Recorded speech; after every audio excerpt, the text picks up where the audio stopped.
Some interesting news coming from the US regarding stem cell therapy. The FDA is reevaluating stem cell laws, or it's the beginning of the process. I'm going to show you a little snippet from the Reagan Report video that I got from YouTube. FDA did a very interesting, sort of like virtual town hall, I think is what they called it, basically a public Zoom meeting on stem cells. And it was a very interesting discussion. They talked about how the stem cell laws may change. They're hinting at, they're reevaluating how the stem cell laws work. These stem cell laws were made like in the 90s, and it's 2025 now. Stuff has just changed so much. The technology has advanced so much.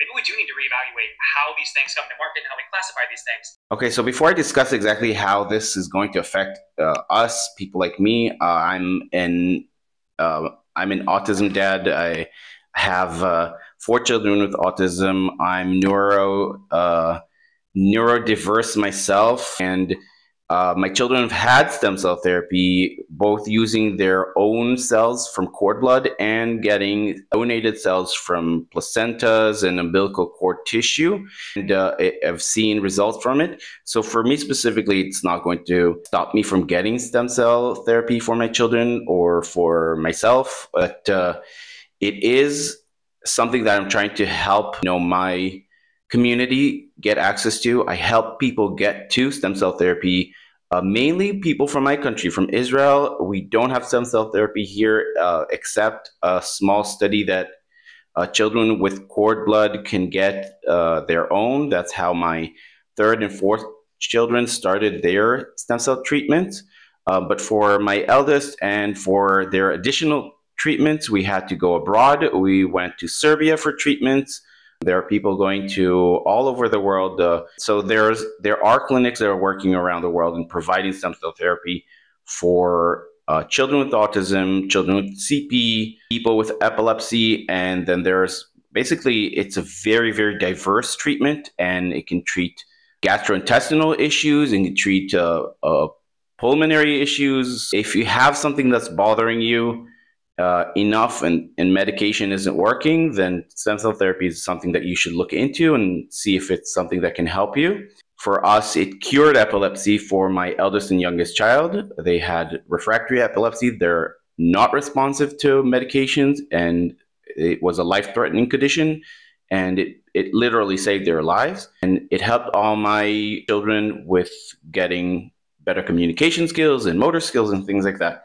So I'm a little bit excited about this message from the FDA, a little bit because it's really early in the process, and it could be speeding up research in the US, and it might affect how research happens in other countries like mine, like Israel.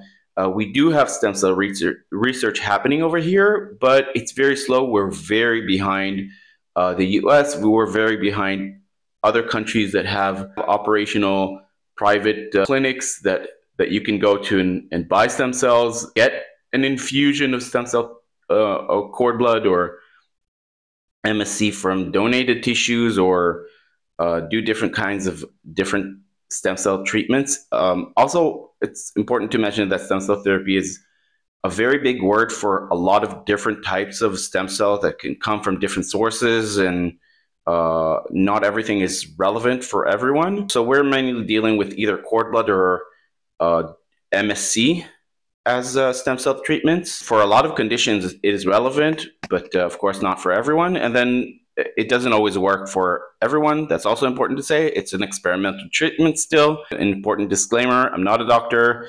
You do need to contact a doctor that deals with this kind of treatment and go through the process properly. Make sure you're not going in with contraindications that would put you in harm or just make the treatment ineffective. So that's important. Back to the FDA. So this may allow us to speed things up in the research.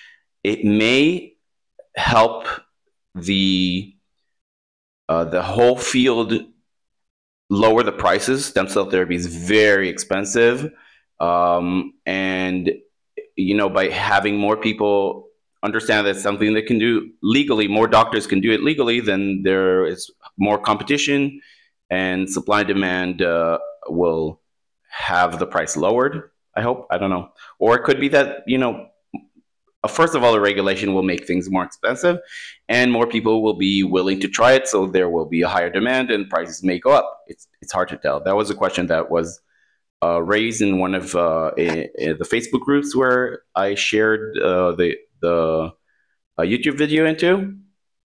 If you have any questions, I'd be happy to give an answer if I know, or research the answer for you if I can. And I'd like to hear your thoughts on it. Do you think it is going to make stem cell therapy more available, more expensive, less expensive? What do you think?